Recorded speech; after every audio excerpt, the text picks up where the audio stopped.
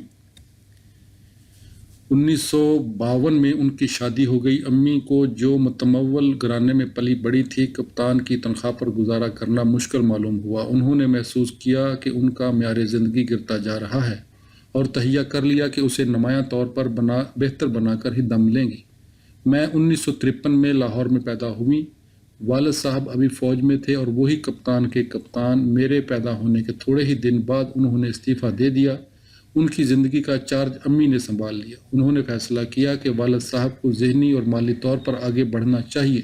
انہوں نے کہا کہ والد صاحب کو اپنے بیچ کے ساتھیوں اور پینے پلانے کی محفلوں کے یاروں دوستوں کو خیر آباد کہنا ہوگا۔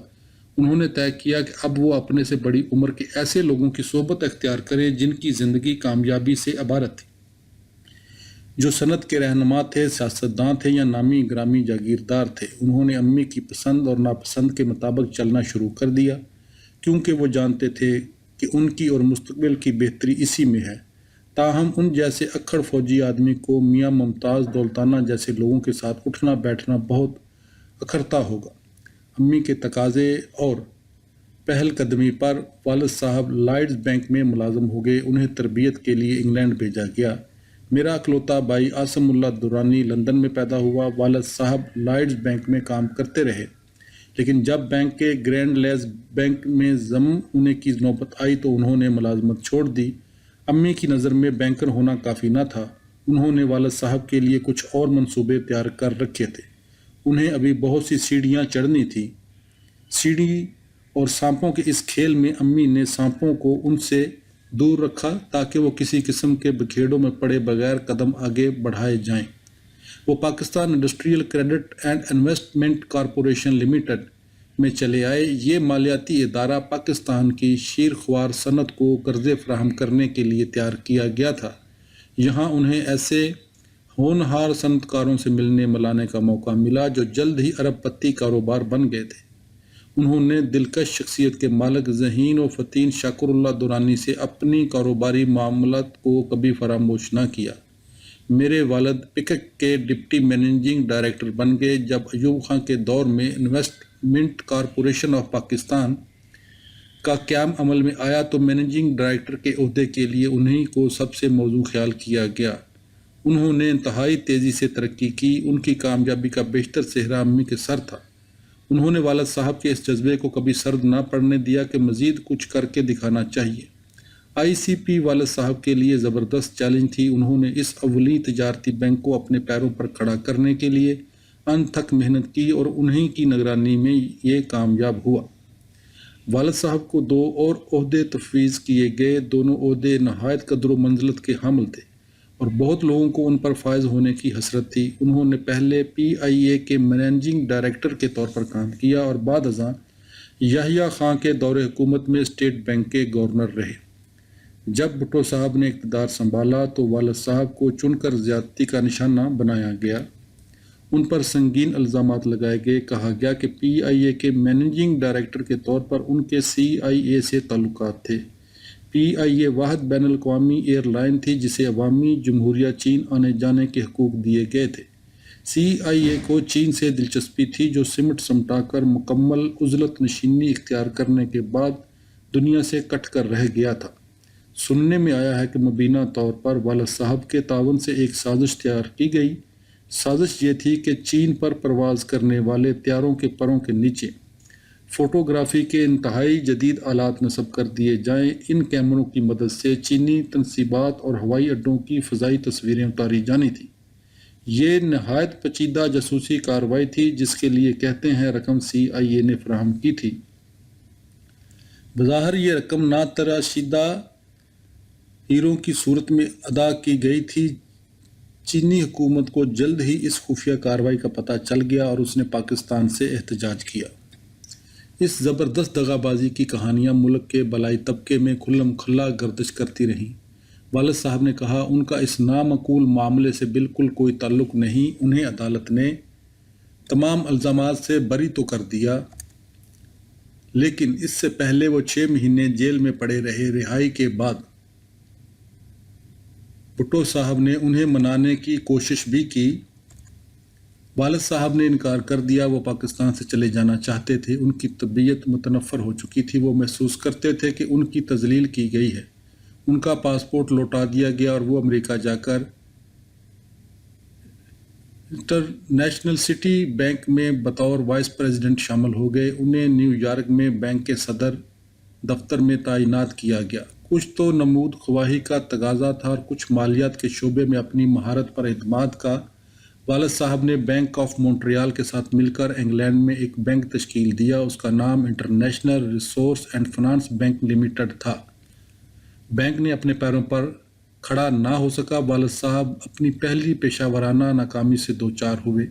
فوجی بغاوت کے بعد جس میں بھٹو صاحب کا تختہ الٹا گیا، وہ پاکستان لوٹ آئے۔ انہوں نے صوبہ سرحد اور سندھ میں صنعتیں لگائیں اور کچھ وقت پاکستان میں گزارنا شروع کر دیا۔ انگلینڈ میں جو گھر تھا وہ بھی انہوں نے قائم رکھا۔ مجھے یاد ہے میرا بچپن بڑے عیش و آرام سے گزرا تھا۔ ہمارے پاس کسی چیز کی کمی نہ تھی۔ اگر کوئی مالی بحرانی درپیش بھی ہوتا تو بچوں تک اس کی خبر نہ پہنچنے پاتی۔ ظاہری ٹیپ ٹاپ برقرار رکھنے کی بڑی اہمیت تھی۔ ہم ماڈل خاندان تھے، اس قسم کے بچے جنہیں شیطان لڑکے لڑکیوں کے سامنے مثال کے طور پر پیش کیا جاتا ہے۔ ہم نے بڑی سیر و سیاحت کی اور بیرون ملک بھی آسودگی سے رہے۔ ملک سے باہر چھٹیاں منانے جاتے تو اس کا یہ مطلب بالکل نہیں ہوتا تھا وہاں جا کر بڑی کفایت شاری سے کام لیں گے۔ عدیلہ، زرمینہ اور امینہ کی دیکھ بھال میری بڑی بہن روبینہ کے ذمے تھی۔ جب تک اس کی شادی نہ ہو گئی وہ یہ فرائض انجام دیتی رہی۔ گھر اس کے لیے تربیت گاہ تھا۔ بچیوں کو پال پوس کر بڑا اسی نے کیا۔ ہم سب کی آیائیں موجود تھیں، لیکن امی بضد تھی کہ روبینہ کو اپنے گھر کی ہونے اور اپنے بچے سنبھالنے سے پہلے بچوں کو پالنے پوسنے کے ہنر میں طاق ہو جانا چاہیے۔ اس عمر میں جو کھیل کود اور خوش وقت ہونے میں گزارنی چاہیے تھی، روبینہ کمال مستعدی سے اپنے کام میں منہمک رہتی۔ امی کے خلوت خانے کی دیکھ بھال کی ذمہ داری میرے کندھوں پر آ پڑی۔ مجھے خیال رکھنا پڑتا کہ ان کے ملبوسات صحیح حالت میں ہیں اور توشک خانے کا بندوبست ان کے اعلیٰ معیاروں کے مطابق کیا جا رہا ہے۔ جو کام مجھے سونپا گیا تھا اس سے مجھے سخت چڑ تھی۔ روبینہ کے ذمہ کام ہی ایسا تھا کہ لوگوں کی نظر اس پر زیادہ پڑتی تھی۔ وہ ہر وقت ادھر ادھر پھرتی، کبھی بچیوں کو کھلانے پلانے کا انتظام ہو رہا ہے تو کبھی انہیں نہلانے کے لیے پانی گرم کیا جا رہا ہے، کلوٹ بدلے جا رہے ہیں، کبھی ٹھنکتے ابکائیاں لیتے بچے کو گود میں اٹھایا ہوا ہے۔ گھر میں اور آنے جانے والوں میں ہر وقت اس کے محنتی ہونے کا ذکر ہوتا رہتا۔ میرا کام نرا بلڈ پریشر بڑھانے اور قلبی بیماری کا نسخہ تھا۔ امی کا توشک خانہ اور ان کے زیورات میرے سر پر سوار رہنے لگے۔ میرے ذہن پر ہر وقت زبردست بوجھ رہتا۔ میں خاصی مخبوط الحواس واقع ہوئی ہوں۔ اکثر میں ان کے جواہرات کی صندوقچی کی یا توشک خانے کی چابیاں غلط جگہ رکھ کر بھول جاتی۔ یہ سوچ کر میری روح فنا ہونے لگتی کہ اگر امی کو توشک خانے سے کسی چیز کی ضرورت پڑ گئی تو میں تعمیل ارشاد سے قاصر رہوں گی۔ میں نے انہیں کبھی برہم ہوتے دیکھا تو نہ تھا، لیکن اس خیال ہی سے میری سٹی گم ہو جاتی کہ امی ناراض ہوں گی۔ امی کے توشک خانے کی نگران بی بی یعنی مجھے کچھ اور کرنے کے لیے مشکل سے ہی وقت ملتا۔ ہر روز میں ان کا صبح کا لباس میچ کرنے والے جوتے دوسرے لوازمات کے ساتھ نکال کر رکھنے کے بعد اسکول جاتی تھی۔ مجھے یہ بھی ملحوظ رکھنا پڑتا کہ زیورات چنے گئے ہیں وہ ان کے لباس پر یا لباس کے رنگوں پر بدنما تو نہیں لگیں گے۔ اسکول سے واپس آتے ہی ان کی ڈنر کا لباس نکالنا اور سنوارنا پڑتا۔ میں خاص خیال رکھتی کہ کپڑوں پر ٹھیک طرح استری کرتی گئی ہے۔ جو بل باقی رہ جاتے تھے وہ صرف میرے ماتھے پر پڑے ہوتے۔ امی کو کپڑے پہنانا نہایت لمبی چوڑی اور پر پیچ رسم تھی۔ ایسا معلوم ہوتا تھا جیسے فرانسیسی طرز کا کھانا تیار کیا جا رہا ہو۔ ان کے ملبوسات کو ایک خاص ترتیب سے رکھنا پڑتا تھا۔ ہر چیز جوتوں سے لے کر پنوں تک بالکل ٹھیک جگہ پر رکھ دی جاتی۔ میں پہلے سے اندازہ لگا سکتی تھی کہ چیزیں انہیں کس ترتیب سے تھمانی ہیں۔ وہ صرف ہاتھ پھیلاتی اور میں ان کا حکم بجا لانے کے لیے دوڑ پڑتی۔ کوئی چیز وہ خود نہ اٹھاتی تھی، یہ کام میرے ذمہ تھا۔ وہ پوری توجہ اگر دیتی تھی تو صرف میک اپ اور بالوں کی سجاوٹ پر، باقی باتوں سے انہیں کوئی سروکار نہ تھا۔ بائینہ جیسے روبینہ لائق فائق گورنس بننے کا کورس کر رہی تھی، اسی طرح میں مستعد خواص کی ترتیب حاصل کرنے میں مشغول تھی۔ شام کو جب وہ اپنے خلوت خانے سے باہر چلی جاتی تو میں ان کا شب خوابی کا لباس بستر پر اور بیڈ روم سلیپر ٹھیک جگہ پر رکھ دیتی تاکہ ڈھونڈنے میں دقت نہ ہو۔ اگلی صبح میں ان کے کپڑے اٹھا کر منگواتی اور تمام نگوں کو گننے کے بعد ان کی جیولری مکفل کرنے کا خاص خیال رکھتی۔ ان تمام مصروفیات کے دوران جو وقت ملتا اس میں اپنا ہوم ورک کرتی۔ اپنی بالغ زندگی کے دوران بیشتر وقت میں امی کی خوش لباس کی نقل اتارتی رہی۔ میں نے جو ملبوسات جمع کر رکھے تھے انہیں دیکھ کر بھی شک یہی ہوتا تھا کہیں میں امی کا توشک خانہ تو نہیں اٹھا لائی۔ میں نے بالآخر زندگی کو جو خیر آباد کہا اور سفید رنگ کے سادہ سوتی کپڑے پہننے کا فیصلہ کیا تو اس کا جزوی سبب بھی یہی تھا کہ توشک خانہ سے وابستہ تمام علتوں سے میں ضرورت سے زیادہ مبتلا رہ چکی تھی۔ توشک خانے سے اس سابقے نے مجھے خوف زدہ بھی کیا اور حواس پاختہ بھی۔ 12 برس کی لڑکی کے لیے یہ عظیم الشان بوجھ اٹھانا کارِ دار تھا۔ 13 برس کی ہوئی تو بیمار پڑ گئی۔ ہر شام مجھے تیز بخار چڑھ جاتا۔ ڈاکٹر اسے ٹائیفائڈ سمجھ کر علاج کرتے رہے، یہاں تک کہ میری بیماری نے بحرانی صورت اختیار کر لی۔ والد صاحب نے مجھے انگلینڈ لے جانے کے انتظامات کیے۔ بچوں کی خصوصی معالج ڈاکٹر مبارکہ شاہ نے تشخیص کی کہ مجھے گردن توڑ بخار ہو گیا ہے۔ ڈاکٹر مبارکہ نے کہا، اب اتنی دیر ہو چکی ہے، سفر کرنا بیکار ہے، مجھے لمبر پنکچر ٹسٹوا کے عذاب سے گزارنا پڑے گا، جو نہ صرف بہت خوفناک بلکہ بہت تکلیف دہ بھی تھے۔ خدشہ یہی تھا کہ میں جلد ہی اللہ کو پیاری ہو جاؤں گی۔ میں نے ڈاکٹر کو والد سے باتیں کرتے سنا۔ ڈاکٹر نے کہا، غالباً یہ بچ نہیں سکے گی۔ والد صاحب میرے سرہانے بیٹھ کر رونے لگے۔ مری میں اسکول میں ننوں نے خصوصی اسمبلی بلائی جس میں میری زندگی کی دعائیں مانگی گئیں۔ میں 6 مہینے تک بستر پر پڑی رہی۔ امی کے ہاں چھٹے بچے کی پیدائش متوقع تھی۔ میری بیماری کی وجہ سے حمل ضرور خاصا خوفناک ثابت ہوا ہوگا۔ گھر پر موت کے سائے منڈلا رہے تھے۔ والد صاحب مجھے ہسپتال میں داخل کرانے پر رضامند نہ ہوئے۔ انہوں نے میرے لیے نرسوں کا بندوبست کیا جو دن رات میرے پاس موجود رہتی اور مہمانوں کے کمرے کو ہسپتال میں بدل دیا۔ میں صحت یاب ہو چلی تھی تو امی کے بچے کی پیدائش ہوئی۔ میں نے اس کا نام عدیلہ رکھا۔ گردن توڑ بخار میں مغز کے گرد تنی ہوئی جھلی متورم ہو جاتی ہے۔ چونکہ اس بیماری کا تعلق میرے دماغ سے تھا، اس لیے اسے ہتھیار کے طور پر پہلے امی نے اور بعد میں مصطفیٰ نے میرے خلاف استعمال کیا۔ ڈاکٹر مبارکہ شاہ کا کہنا تھا کہ میں ان کی معجزاتی طور پر تندرست ہو جانے والی مریضہ ہوں۔ اس بیماری سے میری سماعت، بینائی، دماغ متاثر ہو سکتا تھا، میں مفلوج ہو سکتی تھی۔ میں پوری طرح صحت یاب ہو گئی، 2 برس تک دوائیاں کھاتی رہی اور امی کی کڑی نگہداشت میں کراچی جنرس اینڈ میری کنوننٹ میں تعلیم حاصل کی۔ میری نانی موجود نہ ہوتی تو میرے خیال میں مجھے کبھی پتہ ہی نہ چل سکتا کہ غیر مشروطہ محبت نام کی بھی کوئی چیز ہوتی ہے۔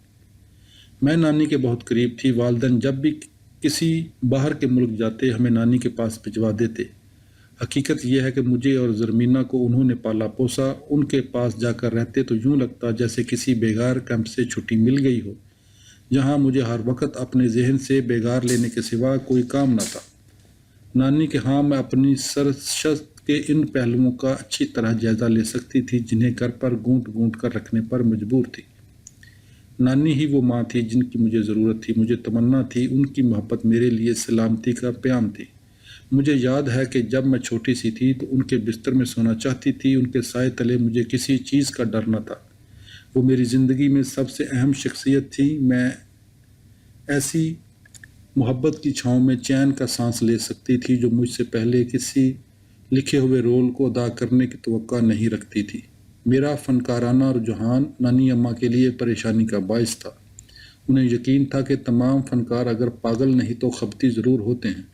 انہیں یہ ناپسند تھا کہ میں دل بہلانے کے لیے رنگوں سے کھیلوں۔ ہر بار جب میں برش اٹھا کر کینوس کا رخ کرتی تو انہیں یوں لگتا کہ میں پاگلوں کی سرزمین میں قدم دھر رہی ہوں۔ کبھی کبھار وہ پاس بیٹھ کر مجھے پینٹ کرتے دیکھتی رہتی، مجھے مشورے دیتی۔ انہوں نے میری تصویروں میں شگفتگی پیدا کرنے کی کوشش کی اور بارہا اصرار کیا کہ میں کینوس پر لگے رنگوں کو بدل دوں۔ میری تصویریں بالعموم مریضانہ اور دل اچاٹ کرنے والی ہوتی تھی۔ نانی اپنے طور پر مجھے خفقانی ہونے سے بچانے میں لگی رہتی۔ ایسی ماں کے ساتھ رہنے کے بعد، جسے بظاہر بہت کم باتیں اچھی لگتی ہوں، کوئی آدمی بھی مینک ڈپریمو مائنڈ جو کبھی انتہائی پرجوش اور خوش نظر آئے اور کبھی بالکل پرپز مردہ اور مایوس ہوئے بغیر نہیں رہ سکتا۔ ان کے رویے نے ہم گھر والوں کو ایسی زندگیاں گزارنے پر مجبور کر دیا تھا جو ہمارے مزاج کے بالکل منافی تھیں۔ ہم سب ان کے حضور میں کچھ نہ کچھ ثابت کرنے کے لیے کوشاں رہتے تھے۔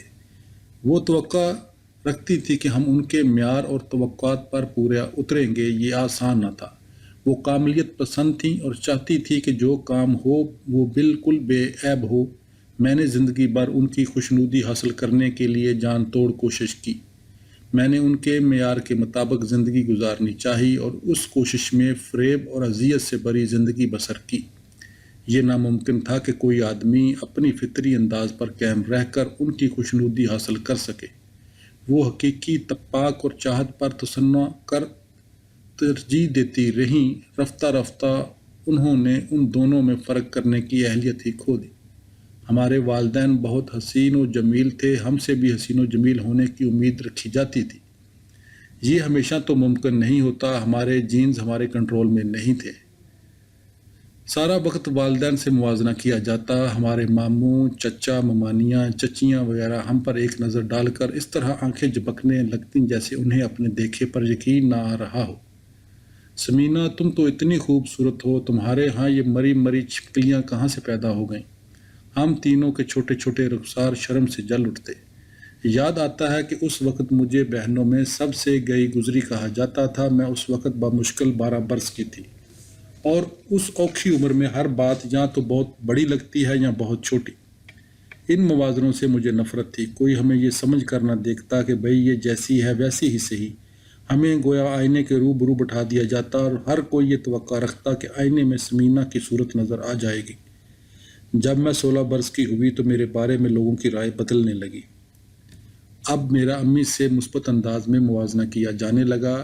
لوگ اب بھی بات امی کے حوالے ہی سے کرتے تھے۔ تہمینہ تو اپنی خاص ماں سے خاصی ملتی ہے۔ مجھے یہ ذرا نبایا، میں امی جیسی نظر نہ آنا چاہتی تھی۔ میری خواہش تھی کہ میں اپنی جیسی لگوں۔ اس موازنے کا امی نے برا مانا۔ انہوں نے میری کایا کپ کا نوٹس نہیں لیا تھا۔ ان کے خیال میں اب بھی خاندان بھر کی نظر بٹو تھی۔ ان کی سمجھ میں نہ آتا تھا کہ ان کی معمولی شکل و صورت کی بیٹی کا ان سے کیوں موازنہ کیا جا رہا ہے۔ جب بھی میرے بارے میں اس طرح کا کوئی فکرہ کہا جاتا تو وہ خاموش رہتی۔ وہ یہ ماننے کو تیار ہی نہ تھیں کہ مجھ میں ان کی مشابہت آتی جا رہی ہے۔ انہیں مجھ سے جو خار تھا وہ کہیں اب جا کر میری سمجھ میں آیا ہے۔ میں نے ان کی امیدوں پر پانی پھیر دیا تھا۔ والد صاحب سے شادی کے بعد میں ان کی پہلی اولاد تھی، اور پیدائش کے وقت کوئی عجیب الخلقت چیز معلوم ہوئی ہوں گی۔ امی لازمی طور پر دہشت زدہ ہو گئی ہوں گی۔ وہ اپنی بچی کو دنیا والوں کے سامنے فخر سے پیش نہیں کر سکتی تھی۔ انہوں نے اس کا قصوروار مجھے ٹھہرایا، اور یوں ہمارے تعلقات میں ہمیشہ کے لیے بدمزگی راہ پا گئی۔ ان کی زندگی میں سماجی سطح پر قبولیت اور حیثیت کی بڑی اہمیت تھی۔ یہی معاملہ حسن و جمال کا تھا۔ انہوں نے جو اپنی جنتھری ستھری ترشی ترشائی امیج بنائی تھی، اسے ان کی بیبی نے آ کر بگاڑ دیا تھا۔ اس امر کی طرف اشارہ کیے بغیر کہ میری آمد سے انہیں صدمہ پہنچا ہوگا، میں امی سے اپنے کشیدہ تعلقات کو نہیں سمجھ سکتی۔ میری زندگی کے ابتدائی ایام ہی میں وہ مجھ سے آزردہ ہو گئی ہوں گی۔ یاد نہیں آتا کہ امی نے مجھے کبھی گلے لگایا ہو یا اپنے ساتھ چمٹایا ہو، یا مجھے کبھی امی کی جسمانی قربت حاصل رہی ہو۔ ایک بھی ایسا موقع یاد نہیں جب بچپن میں انہوں نے مجھے چوما ہو۔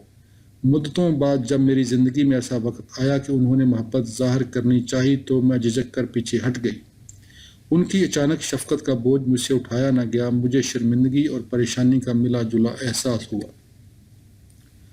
حیات خاندان کے بارے میں ایک دلچسپ بات میرے علم میں آئی۔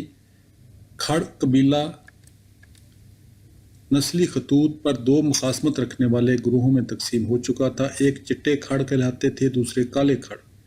چٹوں کا تعلق واہ خاندان سے ہے اور کالوں کا دریک خاندان سے۔ یہ سمجھا یہ جاتا ہے چٹے کھڑ خالص مسلمان ہیں۔ یوں چٹے کھڑوں کی فوقیت کا تعلق نسلی اور دینی خالص پن سے جوڑ دیا گیا۔ چٹے خاندان میں کالے کی پیدائش سیاپے سے کم نہیں۔ حد یہ کہ میری نانی کو بھی، جو اس قدر محبت کرنے والی روح تھی، سانولے رنگ کی اولاد سے نباہ کرنے میں مشکل پیش آتی تھی۔ ان کی 2 بیٹیاں تھیں، امی اور ان کی بہن سمر۔ سمر خالہ بہت دلکش تھیں، لیکن اسی تباہ کن نقص کی حامل ان کی رنگت سانولی تھی۔ رنگ کے بارے میں اس کمپلیکس کا انگریزوں کے ساتھ ربط ضبط سے بھی تعلق تھا، بلکہ اس تعلق کی وجہ سے کمپلیکس اور چوکھا ہو گیا تھا۔ ہر اس شخص کو جس کی رنگت مطلوبہ معیار پر پوری نہ اترتی، پورے کا پورا حیات خاندان ٹھکرا دیتا۔ یہ ایک غیر معمولی طور پر خوش شکل خاندان تھا، جن کے افراد کی خوبصورت آنکھیں اور ترشے ترشائے خط و خال مشہور تھے۔ رشتہ داروں سے مجھے پتہ چلا کہ رنگ کے حوالے سے یہ تعصب میرے قریبی خاندان تک محدود نہ تھا، حیات برادری کے تمام گروہ اس پر عمل پیرا تھے۔ ایسی باتوں پر بچوں کی زندگیاں بنائیں اور بگاڑی جاتی جو ان کے اختیار سے باہر تھی۔ فطرت اپنے کھیل تماشے جاری رکھتی جن سے بچے کی پوری شخصیت متاثر ہوتی۔ یہ جینیٹکس اور ماحول کا نامراد سنگم تھا۔ میں کم سنی میں آج کل کی بنسبت زیادہ سانولی تھی۔ مجھے نہیں معلوم میری رنگت کیسے صاف ہوئی، شاید مجھ پر اتنا دباؤ ہو کہ میں قوت ارادی سے کام لینے پر مجبور ہو گئی ہوں اور صرف ارادے کی قوت سے اپنا رنگ بدل لیا ہو۔ رنگت کی وجہ سے میری دوسری بہنوں زرمینہ اور ربینہ کی جان بھی عذاب میں تھی۔ عدیلہ اور امینہ اور میرا بھائی بہت گورے چٹے تھے۔ حیات خاندان نے نسلی امتیاز کی پالیسی اپنا رکھی تھی۔ اس پر میرے پاس کہنے کے لیے ایک ہی بات ہے، صاف ناانصافی۔ جب ہم 15-16 برس کی ہو گئیں تو نہ جانے کیا ہوا، ہم پر شگفتگی آ گئی، یوں لگا جیسے ہم کینچلی اتار کر گوری ہو گئی ہوں۔ یاد رہے کہ استعماری حکمرانوں کو گورا کہا جاتا تھا۔ زرمینہ اور میں اس کایا پلٹ پر اکثر حیران ہوتی۔ دو بدصورت بہنیں یکا یک گویا جادو کے زور سے سنڈریلاؤں میں تبدیل ہو گئی تھیں۔ ہم سمجھتے تھے کہ ہماری نانی اماں وہی دینی ماں ہیں جن کا پریوں کی کہانیوں میں ذکر آتا ہے۔ ان کی دعاؤں سے یہ معجزہ ممکن ہوا۔ آج جب دوست مجھ سے کہتے ہیں کہ اپنا رنگ جو ضرورت سے زیادہ صاف ہے تھوڑا سا سنوالو تو مجھے انبا ہوتا ہے۔ میں انہیں بتاتی ہوں کہ انسان کس غضب کی قوت ارادی کا مالک ہے۔ اسے بروئے کار لایا جائے تو یہ نہ صرف جسم کے اندر اپنا کمال دکھائے گی بلکہ ظاہری سطح کو بھی بدل سکے گی۔ امی مکمل اطاعت گزاری پر یقین رکھتی تھی۔ انہیں پلٹ کر جواب دینا یا ان سے بحث کرنا گناہ تھا۔ اگرچہ میں ان کا حکم ماننے پر مجبور تھی لیکن ہمیشہ تاثر یہی دیتی تھی کہ بغاوت پر تلی ہوئی ہوں۔ میرا باغی پن چہرے اور حرکت و سکنات سے جھلکتا رہتا تھا۔ امی جانتی تھی میں ان کی من موج کے سامنے پوری طرح جھک جانے سے ہچکچاتی ہوں۔ میری شکل دیکھ کر پتہ چل جاتا تھا میں ان کے احکام طواہن و کراہن بجا لا رہی ہوں۔ مجھے وہ احکام زہر لگتے۔ میرا پورا وجود والدین کی طرف سے مسلط کی ہوئی اس آمریت کے خلاف نبرد آزما تھا۔ امی کو میری ترش روی سے نفرت تھی۔ ان نہ جانے کیوں میں کبھی خود کو ان سے اپنے مسائل پر بات چیت کرنے کے لیے آمادہ نہ کر سکی۔ میں انہیں بتا دینا چاہتی تھی کہ میرے خیال میں ان کے احکام غیر منصفانہ تھے، لہٰذا میرے لیے چہرے پر ایسی کیفیت طاری کرنا ناممکن تھا جیسے میں نے انہیں کھلے دل سے قبول کیا ہو۔ ہم کسی چیز کے بارے میں بحث نہیں کر سکتے تھے۔ ہمارے ذہنوں کو کشادہ فضا میں پروان چڑھنے سے روک دیا گیا۔ ہم خیالات کو چھپانے لگے۔ ذہن چھپنے کی جگہ جائے اما بن گیا۔ میں بہت سوچتی رہتی۔ میں جان گئی کہ ایک غیر منصفانہ ماحول میں زندگی گزار رہی ہوں لیکن اس سلسلے میں کچھ نہیں کر سکتی۔ میں نے فرار ہونے کے بارے میں سوچنا شروع کیا۔ امی کے ساتھ باتیں تو ہم کبھی کر ہی نہ سکتے تھے، بس احکام کا ایک تانتا تھا جو ان کی زبانی ہمارے کانوں تک پہنچتا رہتا تھا۔ جب ہم انہیں کا کام کر رہے ہوتے تب بھی خاموشی رہنے کہ ہمیں اس کی تعلیم دی گئی تھی۔ کھانے کی میز پر وہ بولتی رہتی، ہم سنتے رہتے۔ ان سے بحث کرنے کی ہم میں جرأت نہ تھی، اسے گستاخی سمجھا جاتا۔ گھر میں ہر طرف پرتسنہ رکھ رکھاؤ کی فضا مسلط رہتی۔ ٹھٹھوں اور مذاق کا تو سوال ہی پیدا نہ ہوتا۔ انتہا یہ کہ بچوں جیسی شرارتوں یا ہڑبنگے پن کو دیکھ کر ان کے ماتھے پر بل پڑ جاتے۔ ہنسی تو بہت کم سنائی دیتی تھی۔ امی ہماری موجودگی میں ضرورت سے زیادہ درست انداز اپنائے رہتی۔ القاصاہٹ کے مظاہرے منع، بستر میں پڑے اینٹتے رہنا منع، اوندے لیٹ کر ٹانگیں ہوا میں جلا جلا کر کومک پڑنا منع۔ ہم ننھی بیبیاں تھیں۔ ہمیں یہ دیکھ کر ہمیشہ حیرت ہوتی کہ محفل میں پہنچ کر امی بالکل اور ہی بن جاتی ہیں۔ وہ ایسی چلبلاہٹ برا رویہ اختیار کرتی جو اس مزاج سے قطعاً کوئی لگا نہ کھاتا ہے جس سے وہ گھر میں اپنے اوپر طاری کیے رکھتی۔ ان کی چہیتیاں بھی تھیں، ربینہ، زرمینہ اور خود مجھ میں تو کسی نہ کسی وجہ سے خرابیاں ہی خرابیاں تھیں۔ امینہ اور خاص طور پر عدیلہ پر انہیں ناز تھا۔ ان دونوں کو دیکھ کر ان کا دل باغ باغ ہو جاتا تھا۔ میری سمجھ میں یہ کبھی نہ آ سکا کہ انہیں زرمینہ سے کیوں چڑ تھی جو انتہائی خوش مزاج، دوسروں کا سب سے زیادہ خیال رکھنے والی اور بہت ہی پیاری بچی۔ اس کا سبب یہی معلوم ہوتا ہے کہ اس کا رنگ اتنا صاف نہیں تھا جتنا ہونا چاہیے تھا۔ ہمارے گھر میں کہیں تنکا بھی پڑا نظر نہ آتا۔ ہر چیز اپنی جگہ پر اس طرح موجود ہوتی جیسے بس ابھی ابھی اس کا فوٹو اتارا جانے والا۔ گھر کو صاف ستھرا رکھنے کے لیے ہمیں بڑی جان مارنی پڑتی، پھوڑ پن کا تو سوال ہی پیدا نہ ہوتا تھا کہ وہ جرم کے مترادف تھا۔ امی مثالی میزبان تھی، ان کے پاس ملازموں کی پوری فوج تھی اور ورثے میں ہم جیسے ننھے ننھے مددگار مل گئے تھے۔ ہمیں ذمہ داریاں تفویض کی جاتی، ہم مستعدی سے کام بھگتاتے، ہمیں سکھایا گیا کہ ڈنر کے لیے میز کیسے چنی جاتی ہے۔ ہمیں معلوم تھا کہ 5 کورسوں پر مشتمل کھانا کس طرح پیش کیا جانا چاہیے اور اس کے لیے کس قسم کی کراکری اور چھری کانٹوں کی ضرورت پڑے گی۔ ہم گنگنے پانی میں گلاب کی پنکھڑیاں بکھیر کر فنگر بول تیار کرتے، بول کے کنارے پر لیموں کی کاش رکھنا کبھی نہ بولتے۔ ہمیں پھول سجانے کی تربیت دی گئی تھی اور ہمیں پتہ تھا کہ ہر مہمان کے روبرو نمک دان، کالی مرچ دان، فنگر بول، مختلف قسم کے چار چٹنیاں اور سلاد موجود ہونے چاہیے۔ امی سال ہر سال کی تگ و دو کے بعد روز نتھال اور ویج ووڈ کراکری کی ایک حیرت ناک رینج اکٹھی کرنے میں کامیاب ہو گئی تھی، جس کی وہ فخریہ نمائش کرتی رہتی۔ ان کی رات کی محفلوں میں بڑے لوگ آتے، اچھی شاعری ان پر جادو کا سا اثر کرتی، وہ غزلوں اور نظموں کی باریکیوں کو خوب سمجھتی تھی۔ ہمیں بٹھا کر جمیل الدین علی اور زہرہ نگار جیسے شعراء کا کلام سنوایا جاتا، یہ دونوں ترنم سے پڑھتے تھے۔ وہ ہمارے ہاں اکثر آیا کرتے۔ جب بھی بیچارے حبیب جالب کو جیل جانا پڑتا اور جیل جانا ان کا معمول بن ہی چکا تھا، امی ان کی کیسٹ لگا دیتی جس میں وہ اپنی انقلابی نظمیں پڑھتے سنائی دیتے۔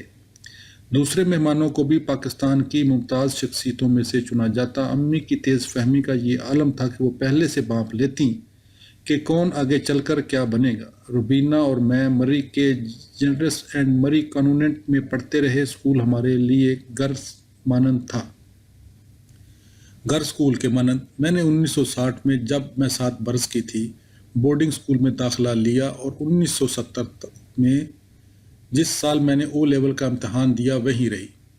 اسکول میں 9 مہینے گزارنے کی وجہ سے ہم والدین کے پاس گرمیوں میں صرف 15 دن اور جاڑوں کی تعطیلات میں 3 مہینے کے لیے رہ سکتے تھے۔ ان کی مصروف زندگی کے پیش نظر ہمیں ان سے ملنے کا موقع کم ہی ملتا۔ میں نے اسکول میں ننوں کے ساتھ قریبی تعلق پیدا کر لیا اور ازواجی زندگی کے دوران مایوسی کے عالم میں اکثر رو رو کر انہیں یاد کرتی۔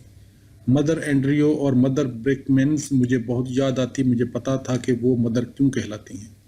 بہت برسوں بعد جب میں خود ماں بن چکی تھی، میں نے ایک بار پھر مری کانوینٹ کا رخ کیا۔ میں نے فیصلہ کیا تھا کہ اپنی بیٹیوں کو مدر برکمنز کے حوالے کر آؤں گی، وہ ان کا خیال رکھیں گی۔ بدقسمتی سے واقعات کچھ ایسے پیش آئے کہ مری کانوینٹ میں ان کا قیام ادھورا رہا۔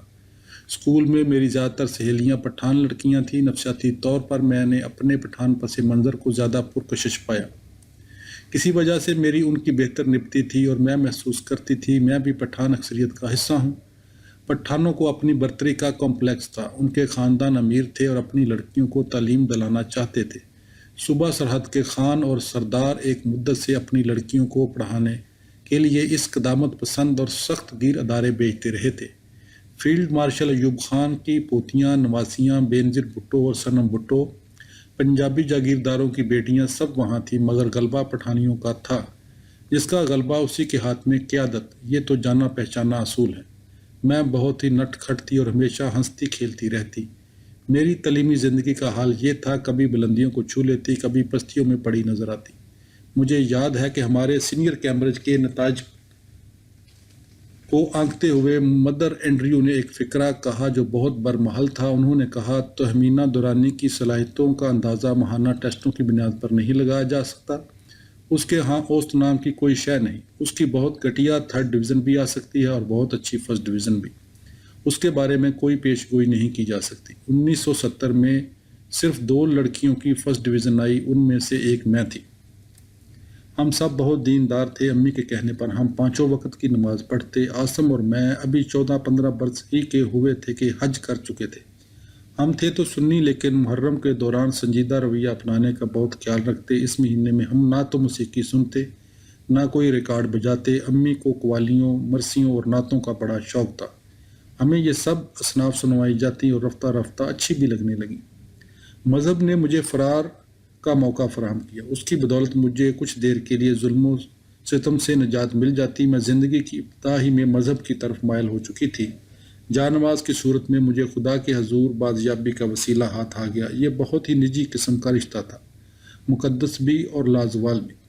میں نے دیکھا کہ میں نے اللہ کو اپنا رازدار بنا لیا ہے۔ میں اپنے تمام مسائل اللہ کے سامنے رکھ دیتی اور التجا کرتی کہ ان سے چھٹکارا پانے کا کوئی راستہ سمجھا دیا جائے۔ میں امی سے استبدادی رویے کا گلہ کرتی، کہتی کہ اس ماحول میں میرا دم گھٹا جا رہا ہے۔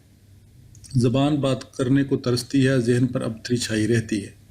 اب میری سمجھ میں آتا ہے کہ امی نے مجھے زندگی کے ایک ایسے رخ سے روشناس کرایا جو مجھے سب سے زیادہ عزیز ہے، اور یہ سب انہوں نے ایک جدید اور انگریزیت زدہ ماحول میں رہتے ہوئے کیا تھا۔ جب بھی میں برے حالات میں خدا سے رجوع کرتی ہوں تاکہ تقویت حاصل کر سکوں تو امی کے حق میں احساس تشکر سے بری دعا ضرور مانگتی ہوں۔ میرے والدین کے باہمی تعلقات سطحی طور پر مکمل ہم آہنگی کے آئینہ دار تھے۔ والد صاحب دن بھر کے کام سے فارغ ہو کر خوش پوری طرح چنچال لوٹتے، امی کی موجودگی میں وہ یکا یک سنجیدہ ہو جاتے، ہر وقت اپنے جذبات کو قابو میں رکھنے کا جتن کرتے نظر آتے۔ ایسا لگتا تھا وہ روز گھر آ کر امی کو سارے دن کی رپورٹ پیش کرتے ہیں۔ امی بڑے غور سے ان کی باتیں سنتی اور اس دوران ان کا ذہن ایک ایک پر نمٹ کرتا جاتا۔ کبھی کبھی والد صاحب جرت سے کام لے کر کوئی لطیفہ سناتے، ان کی کوشش ہوتی کہ امی کو ہنسی آ جائے۔ امی برف کی سل بنی رہتی، والد صاحب کی کوشش کرنے سے کبھی باز نہ آئے۔ ہم دیکھ سکتے تھے کہ انہوں نے اپنی طرف سے کبھی کوئی کسر نہ چھوڑی۔ وہ تو میمہ سے پہلو بچاتے، خواہ ایسا کرنے کے لیے انہیں اپنی کی قربانی کیوں نہ دینی پڑتی۔ امی کی غیر موجودگی میں بھی وہ ہمیشہ انہیں گھر کے سب سے اہم فرد کی حیثیت سے یاد کرتے۔ بتدریج انہوں نے بھی اپنی رائے رکھنی چھوڑ دی۔ انہوں نے عامر سے سمجھوتا کر لیا تھا۔ یوں ہم اس واحد حلیف سے محروم ہو گئے جو ہمیں میسر آ سکتا تھا۔ ان کے ہتھیار ڈالنے کے بعد امی کی خود سرانہ حکمرانی کو ختم کرنے کا آخری موقع بھی ہمارے ہاتھ سے جاتا رہا۔ اتوار کو دہشت کا راج ہوتا۔ امی نے فیصلہ کیا تھا کہ اتوار بچوں کے ساتھ گزارا جائے گا، فلمیں دیکھی جائیں گی، اس سے یہ نہ سمجھا جائے کہ ہمیں گلچھڑے اڑانے کا موقع دیا جاتا تھا۔ یہ تو ایسا تھا جیسے ہمیں خوشی ہونے کی چابی دے دی گئی ہو کہ لو بھائی تھوڑی دیر خوش ہو لو۔ کیا مجال جو کوئی غیر متوقع بات پیش آ سکے۔ ہر چیز کی پیش گوئی ممکن تھی، حتیٰ کہ یہ بھی بتایا جا سکتا تھا جب پاپ کارن کے پیکٹ بانٹے جائیں گے تو پہلے کسے ملیں گے اور بعد میں کسے۔ ہم چپ چاپ گھومتے پھرتے، چپ چاپ کھاتے پیتے۔ ہم اسکردو بھی گئے اور یہ ایک ایسا سفر یا سیر ہے جسے میں کبھی بلا نہیں سکتی۔ امی نے فیصلہ کیا کہ جب PIA سے فائدہ اٹھایا جا سکتا ہے تو کیوں نہ ہم سب ایک دن کی سیر پر K2 کی چوٹی دیکھنے چلے۔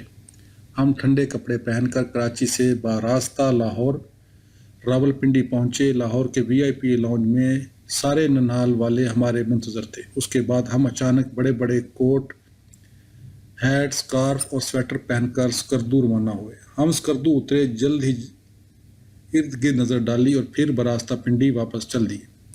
لاہور میں رہنے والے رشتہ داروں سے ایک بار اور ملے اور کراچی پہنچ گئے۔ یہ تھا امی کے ذہن میں سیر و تفریح کا تصور، جسے جیٹ طیاروں میں سفر سے پیدا ہونے والی تھکاوٹ اور موسمی حالات میں اتنا بڑا فرق کوئی معنی نہ رکھتا ہو۔ ہمارے گھر میں کسی کی پٹائی نہیں ہوتی تھی۔ امی نے اپنے خیالات ہمارے ذہنوں میں ٹھونس ٹھونس کر بھر دیے تھے۔ اس کے بعد انہیں راج کرنے سے کون روک سکتا تھا۔ وہ حکم دیتی، ہم حکم بجا لاتے۔ کبھی کبھار کوئی غلط کام کر بیٹھنے پر ہمیں لیکچر پلایا جاتا۔ لیکچر کے نزول سے ہم اس طرح بدکتے جیسے لوگ طاعون سے بھاگتے ہیں۔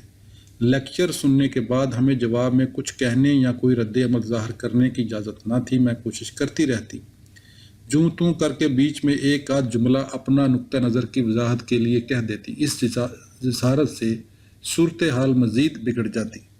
دلائل پیش کرنے کا خسروانہ حق تو کلی طور پر امی کو حاصل تھا۔ کوئی بھی محفوظ نہ رہا۔ ہم سب امی کے ننھے جاسوس بن گئے۔ کسی کو رازدار بنانا مشکل ہو گیا۔ امی اتحادوں کو بنانے بگاڑنے میں ماہر تھی۔ ہمیں اکثر طلب کر کے مطلع کیا جاتا کہ ہمارا بانڈا پھوٹ چکا ہے۔ ہمیں ہر چیز کا پتہ لگا سکتی ہوں۔ تم نے میری دوسری بیٹی کے ساتھ جو راز کی باتیں کی تھی وہ مجھ تک پہنچ چکی ہیں۔ گھر مکمل طور پر پولیس ریاست بن کر رہ گیا۔ یہاں ہر فرد مخبر تھا۔ امی کی پھوٹ ڈالو اور حکومت کرو کی پالیسی کی وجہ سے ہم سب ایک دوسرے کو شک کی نظر سے دیکھنے لگے۔ اب ہمیں سازش بھی خاموش رہ کر تیار کرنی پڑتی۔ امی ہرگز نہ چاہتی تھی کہ ہمارے مابین اتحاد قائم ہو۔ اتحاد نراج اور بغاوت کی طرف اٹھنے والا پہلا قدم ہوتا ہے۔ اگر لوگوں کو ایک دوسرے سے الگ تھلگ رکھا جا سکے تو کوئی چیز کنٹرول سے باہر نہ ہو۔ یہ میکاویلی کے انداز کی اسٹریٹجی تھی، اگرچہ امی نے میکاویلی کی تصنیف شہریار کبھی دیکھی بھی نہ تھی۔ روبینہ 1969 میں او لیول کا امتحان دینے کے لیے پڑھ رہی تھی کہ اس کے والد مر ہی آئے۔ اس سے پہلے وہ کبھی روبینہ سے ملنے نہ آئے تھے۔ مجھے بالکل معلوم نہ تھا کہ روبینہ کے والد اور ہیں، میرے اور والد صاحب نے ہمارے درمیان کبھی کسی قسم کا امتیاز روا نہ رکھا تھا۔ روبینہ اپنے والد کے ساتھ چلی گئی اور گرمیوں کی چھٹیاں ان کے ساتھ گزاریں۔ اس اچانک صلح صفائی پر امی بڑا سٹ پٹائیں اور روتی دھوتی رہیں۔ ٹانگ کے ہیبت خان نے اپنی بیٹی روبینہ کا بیاہ کر دیا، امی کو خبر تک نہ کی۔ اس کا شوہر کیپٹن کمال الکریمی PIA میں پائلٹ تھا۔ روبینہ نے اس لیے شادی کر لی کہ وہ ہمارے گھر کی جابرانہ فضا سے تنگ آ چکی تھی۔ ایک وجہ شاید یہ بھی ہو کہ وہ او لیول کا امتحان دینے سے ڈرتی تھی۔ روبینہ اور کمال کی شادی کامیاب رہی۔ منو نے اپنی خوبروئی کے خلاف شدید رد عمل ظاہر کیا۔ اسے اپنے خوبصورت چہرے کے حوالے سے پہچانے جانے سے چڑ ہو گئی۔ اسے ہمیشہ یہ فکر رہتی کہ زرینہ کو ذرا سی تکلیف بھی نہ پہنچے۔ اس نے فیصلہ کیا وہ رنگٹی لڑکی بن کر رہے گی۔ اس نے ڈٹ کر کھانا شروع کر دیا، جس سے اس کا وزن بڑھ گیا۔ ہر طرح کے میک اپ سے ہاتھ کھینچ لیا۔ اس کے ملبوسات لے دے کر چند پھٹی پرانی پیمنٹ زدہ جینز اور کھدر کی شلوار قمیض کے 2 جوڑوں پر مشتمل تھے۔ فوٹوگرافی کے فن پر اس کی گہری نظر تھی۔ اس نے ٹھان رکھی تھی کہ یہی شوق بالآخر اس کا پیشہ بنے گا۔ والدہ نے اسے آئل آف وائٹ میں واقع اسکول میں داخلہ لینے کی اجازت نہ دی کیونکہ وہاں مخلوط تعلیم تھی۔ آخر ہوا یہ کہ اس نے فوٹوگرافی کے ایک بڑے زرک طالب علم سے جو نیم فرانسیسی اور نیم انگریز تھا شادی کر لی۔ یوں وہ اپنے اسکول ہی کو گھر اٹھا لائی۔ اس کے شوہر فلپ ہولٹ نے اسلام قبول کر لیا اور اپنا نام علی حبیب رکھا۔ میرے بھائی عاصم نے کم عمری میں فیصلہ کر لیا تھا کہ وہ والد کا دست نگر نہیں رہے گا۔ وہ جنیوا چلا گیا اور جلد ہی ان لوگوں کی صف میں شامل ہو گیا جو بڑے پیمانے پر کاروبار کرتے ہیں۔